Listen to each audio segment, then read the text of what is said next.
સુરતના રત્ન કલાકારોને મળી રહી છું, એમના પ્રશ્નો જાણી રહી છું. નમસ્કાર, આપનું સ્વાગત છે ગુજરાતનો અવાજ ચેનલ ઉપર અને હું છું આપની સાથે પત્રકાર કાજલ સુવા.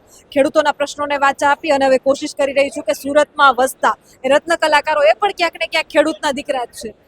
ખૂબ સમય પહેલા નાની ઉંમરમાં યુવાનીઓમાં જે ગામડાઓ છોડીને સુરતમાં આવ્યા હતા, કેટલાય સપનાઓ લઈને, એમની અત્યારે શું સ્થિતિ છે? કેમ કે આપણે જ્યારે જોઈએ ત્યારે જાણવા મળે છે કે હીરા ઉદ્યોગમાં મંદી છે, મંદી છે. તો પણ તેજી આવે છે ક્યારે? અને તેજી આવે છે તો આ કારીગરોને તેજીનો લાભ મળે છે કે નહીં, એ જાણવું છે આપણે. શું સ્થિતિ છે રત્ન કલાકારોની? રત્ન કલાકાર તો નથી, હું ડાયમંડ બ્રોકર છું. અહીંયા મારે 43 વર્ષ થઈ ગયા.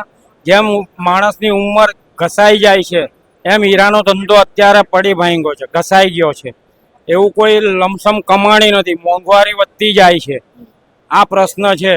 અત્યારે કોઈ માણસના મોઢા પર નૂર નથી કે હું દલાલી કરી લઉં ને મારા પ્રમાણમાં જે મહેનત કરું છું એ મને મળે છે. એમ મહેનતાણું એ નથી કશું. અત્યારે ઉંમર પ્રમાણે માણસ જેમ ઘસાઈ ગયો એમ હીરાનો ધંધો પતી જ ગયો છે.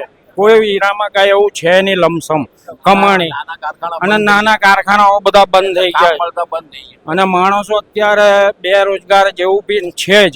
એવું નથી, જે અત્યારે બધા ફરે છે ને એમાંથી 20% 25% જ લોકો કમાય છે, દલાલી કરી શકે છે. વેપારીઓને બી તકલીફ છે. એવું નથી કે માલ લીધો એટલે વેચાઈ જાય, એવું નથી. એમને પણ તકલીફો ઊભી છે બધાને માટે. હીરા માર્કેટમાં કોઈ માણસ અત્યારે કોઈ એવું નથી કે ભાઈ મારી જરૂરિયાત મને મળે છે અહીંયા, એમ એવું નથી અત્યારે. કેટલા વર્ષથી કામ કરો છો? હું 43 વર્ષ, 43 વર્ષ થઈ ગયા. આ બધા જૂના મકાનો હતા મારી નજર સામે. મારો જન્મ જ અહીંયા છે, સિટીમાં. હું અહીંયા જ મોટો થયેલો છું.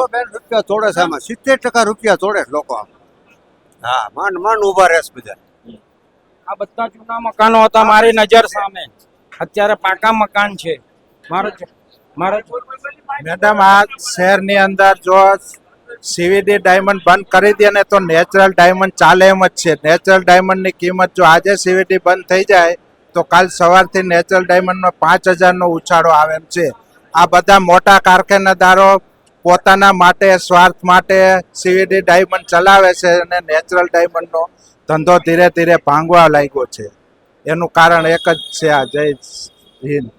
જે રીતે રત્ન કલાકારો પોતાના પ્રશ્નો, એની સાથે થઈ રહેલો અન્યાય અને ક્યાંક ને ક્યાંક એ રીતે મેં જે રીતે વાત કરી, પાછળ તમે જુઓ તો કેટલાય એવા રત્ન કલાકારો છે કે એની ઉંમર ખૂબ મોટી છે અને આમાં આખી જિંદગી ગાળી નાખી છે. એમ છતાંય અત્યારે એવું કહી રહ્યા છે કે બેન, લોન ને હપ્તામાં કોઈ એવા નથી કે જે હપ્તા અને લોન ન ભરતા હોય, લોન ન લેતા હોય. આના વિશે તમારું શું કહેવું છે? તમારા મંતવ્ય કમેન્ટ કરીને જરૂરથી જણાવજો.